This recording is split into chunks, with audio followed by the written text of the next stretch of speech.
तो मुझे एक बात बताइए, क्या भगवान की पूजा करना अंधविश्वास की कैटेगरी में आता है? आता नहीं। किसी की मर्जी है तो आओ, मर्जी है तो मत आओ। वो तो किसी को बोलते कि मैं किसी को निमंत्रण देने नहीं जा रहा कि आप मेरे पास मेरे दरबार में आइए, और मैं ना में कोई चमत्कार करता है। वो साफ मना कर रहे हैं कि हम कोई चमत्कार भी नहीं करते। रही बात भगवान के चमत्कार की, तो ठीक है, आप आइए।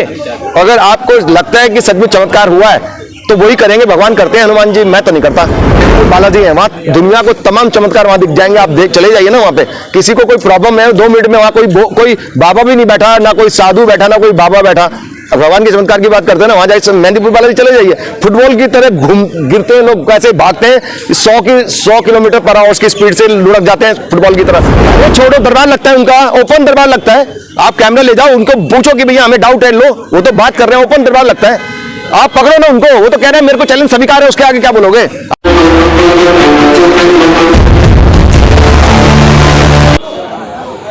हाल ही में हमारे देश भारत में एक बाबा बागेश्वर धाम जिन्हें कहा जाता है, और उनका पूरा नाम अगर हकीकत नाम जाना है तो धीरेन्द्र शास्त्री जी है। वो आजकल बहुत चर्चाओं का विषय बने पड़े हैं। बड़ी मीडिया, नेशनल मीडियाज़, चाहे हर कोई लोग उनकी जगह पड़ताल भी कर चुके हैं, और कुछ लोग उन्हें कह रहे हैं कि ये एक ढकोसलेबाज व्यक्ति है। कुछ का कहना है कि बागेश्वर धाम एक जेन्युइन बाबा है, ये राम रहीम या आशा राम जैसे नहीं है।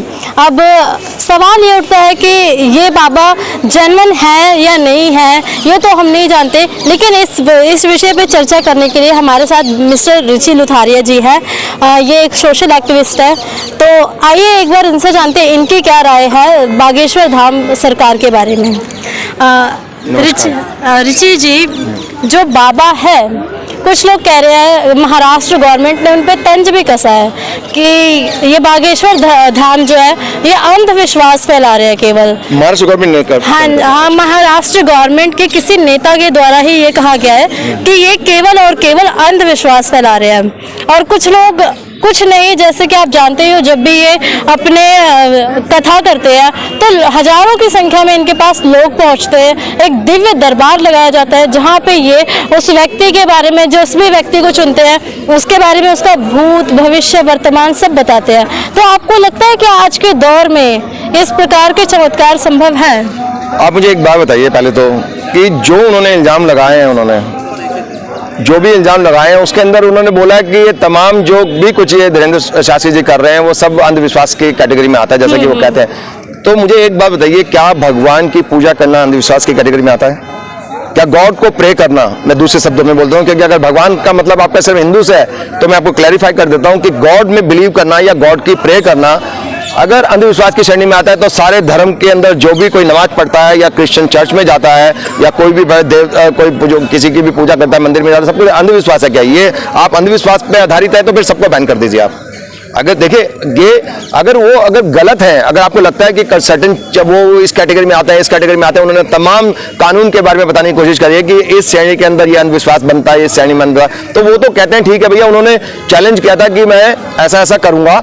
और हम जब आए तो ये धीरेन्द्र शास्त्री जी भाग चुके थे वहां से, ठीक है। धीरेन्द्र शास्त्री जी ने अभी रिसेंट इंटरव्यूज के अंदर कहा है, दीपक चौरसिया सर ने भी, बाकी लोगों ने भी इंटरव्यू लिए उनके, तो उन्होंने इंटरव्यू के अंदर यही कहा कि भैया मैं भागा कहीं नहीं था। मेरे को इसी बात पे गुस्सा आया कि ये लोग भागा क्यों बोल रहे हैं, जबकि मेरा वहां पे टाइम टेबल था। कोई भी कह रहा मेरे को और भी जगह पे दूसरी 2-3 जगह पे कथा करनी थी, वहां पे जाना था, वहां लोग वेट कर रहे थे, वहां पे भी जाना था मुझे। इतने दिन तक मैं यहाँ पे कर लिया, 7 दिन तक। आप 9 दिन तक करना चाहते हो, वो शुरू में ही बोल दिया था कि मैं 9 दिन तक नहीं करूंगा, मैं 7 दिन तक बस मैक्सिमम है, 5 दिन करनी थी, 7 तक कर दी। मैंने उनका इंटरव्यू जो सुना है और देखा है तो वो कह रहे थे कि मैं 5 दिन की जगह 7 दिन कर दिया, मैं 9 दिन तक थोड़ी करता रहूंगा। वो मेरे चाहने वाले इतने ज्यादा हैं, वो चाहते हैं कि मैं यहीं बैठा रहूं, तो वो संभव नहीं है। मेरे को कहीं दूसरी जगह जाना था, लेकिन उसके बाद मेरे जाने के बाद आके और वो शोर मचाने लग गए कि वो कहाँ चले गए, वो तो भाग गए। अरे ये थोड़ी बात है। वो तो फिर सबसे बड़ी चीज है कि धीरेन्द्र शास्त्री जी ने चैलेंज को स्वीकार करा है। That is the main important thing. कि अगर आप कहते हो कि वो ढोंगी है, वो कह रहे हैं कि अगर आप बोलते हो, वो साफ कहते हैं कि मैं तो ना साधु हूं ना संत हूं, साफ कह रहे हैं। वो तो इंटरव्यू में सबके सामने बोल रहे हैं, इससे पहले भी बोलते थे। वो तमाम उनकी अगर कथा देखेंगे, कितने भी पिछले वीडियो देख लीजिए आप, उसमें तमाम सभी जगह उन्होंने कहा कि मैं कोई साधु नहीं, मैं संत नहीं, तपस्वी नहीं, ना ही कोई मेरे को कोई सिद्धि हासिल है, मेरे को कुछ भी नहीं आया, मैं एक साधारण सा कथावाचक हूँ और एक बेवकूफ सा बच्चा हूँ। खुद ही अपने आप को गाली बक रहे हैं, वो तो खुद ही कहते हैं मैं पागल हूँ, और मेरे से गलती भी हो जाती है, मैं कहीं गलती से बोल भी देता हूँ कुछ।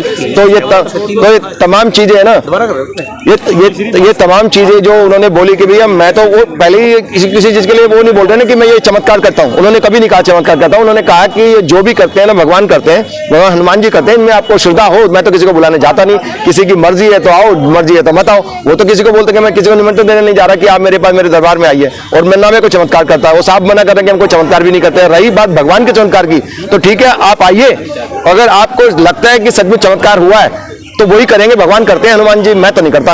और फिर आके देख लीजिए, अगर आपको लग रहा है मैं आपका चैलेंज स्वीकार करता हूं, मेरे दरबार में आ जाइए, मैं जो भी आप बोलोगे मैं जवाब दूंगा उसका, ठीक है। तो वो तो चैलेंज स्वीकार कर लिया उसने, उसके आगे क्या बोलोगे तुम? अगर वो भाग जाता उस चीज से तब तो कहते हैं ये बात, तमाम बातें। क्या आपको लगता है कि इस प्रकार की चीजें जो है आज के युग में संभव है, ऐसा कुछ होना? क्यों आज के युग में, एक बात बताइए, भगवान की डेफिनेशन क्या है? मुझे तो पता नहीं कि परमात्मा की, गॉड की कोई डेफिनेशन इस दुनिया में, जब क्रिश्चियन मिशनरीज भी बहुत सारी हैं जो चमत्कार की बात करती हैं। आप अमेरिका चले जाइए, लैटिन अमेरिका चले जाइए, मैं पूरी दुनिया में बहुत जगह पे घुमा हूं, आप लैटिन अमेरिका में चले जाइए, यूरोप चले जाइए, वहां भी कट्टरपंथी ईसाई लोग हैं, वो भी गॉड को प्रे करते हैं, उनके काम भी हो जाते हैं। तो कोई ना कोई तो है। कई बार हम भी करते हैं अपनी जिंदगी के अंदर, आप भी करते होंगे, कोई चीज ऐसे बोलते होंगे, गॉड या गॉड बोलो या कुछ भी बोलो कि मेरा एक काम हो जाए, अगर सच्चे दिल से बोलते हो तो काम हो भी जाता है। कैसे हो जाता है फिर वो? आप तो नहीं करे, किसी ने करा, कैसे हुआ वो काम, ये कोई नहीं समझ पाया आज तक। हो सकता है कि ये गॉड ना हो, कोई एलियन हो, दूसरे ग्रह के प्राणी हो सकते हैं जिन्होंने यहाँ पे सृष्टि बसाई हो। जैसे कि आज एलन मस्क जा रहा है दुनिया के बाहर, मार्स पे जाने की बात कर रहा है, किसी दूसरे ग्रह पे वो बसाने की, कॉलोनियां बसाने की बात कर, उसी तरह उन्होंने भी बसाई होगी यहाँ पे। और तमाम चीजों से वो कनेक्ट कैसे करें, उन लोगों की जो सभ्यता बस गई है, इनको कोई प्रॉब्लम हो तो उनकी रिजोल्व कैसे करें, कोई ना कोई कनेक्शन होगा कहीं ना कहीं। तो इन तमाम चीजों के हम ये नहीं कह सकते चमत्कार नहीं होते, ये इस बारे में नहीं कहा जा सकता, क्योंकि मैंने अपनी आंखों से बहुत सारे चमत्कार होते देखे हैं, यहीं पे नहीं बहुत सारी जगह पे देखे हैं मैंने। और आप देख लीजिए, जो अलवर से आगे मेहंदीपुर बालाजी है, वहां दुनिया को तमाम चमत्कार वहां दिख जाएंगे। आप चले जाइए ना वहां पे, किसी को कोई प्रॉब्लम है 2 मिनट में वहां कोई बाबा भी नहीं बैठा, ना कोई साधु बैठा, ना कोई बाबा बैठा। भगवान के चमत्कार की बात करते हैं ना, वहां जाइए, मेहंदीपुर बालाजी चले जाइए, फुटबॉल की तरह गिरते हैं लोग, कैसे भागते हैं 100 किलोमीटर पर आवर की स्पीड से लुढ़क जाते हैं फुटबॉल की तरह। और क्या क्या आप वहां पे क्या क्या होता है, आप वहां पे चले जाइए ना। चमत्कार की एक ही धर्म में नहीं, क्रिश्चियन मिशनरी वाले भी बहुत चमत्कार करते हैं। आप जाइए लैटिन अमेरिका में जाइए और अमेरिका में चले जाइए, इतने सारे उनके जो पादरी वगैरह होते हैं वो पूरे मास्क लेते हैं, मास्क जिसको बोलते हैं, वो मास्क करते हैं, उसके अंदर बहुत सारी प्रॉब्लम हो सकता है सेटिंग हो सकता है सेटिंग हो, लेकिन इसको साइंटिफिकली कैसे प्रूव करोगे? राइट, आप क्वेश्चन उठा सकते हो कि हो सकता है आपस में सेटिंग हो, सब कुछ बनावटी कर रखा हो, ये मान सकता हूं कि हो सकता है साइंस के एंगल से देखो तो, लेकिन फिर वो कह रहा है कि चैलेंज में स्वीकार करता हूं, आ जाइए। तो भैया आप भी अपने सारे सामान लेके चले जाइए वहां पे, कैमरे वैमरे सब ले जाइए, ठीक है। न्यूज 24 भी गया था वहां पे, मैंने वो वीडियो देखी है, जब न्यूज 24 आया था, वो भी उस पर काफी क्वेश्चन उठाए थे उन्होंने।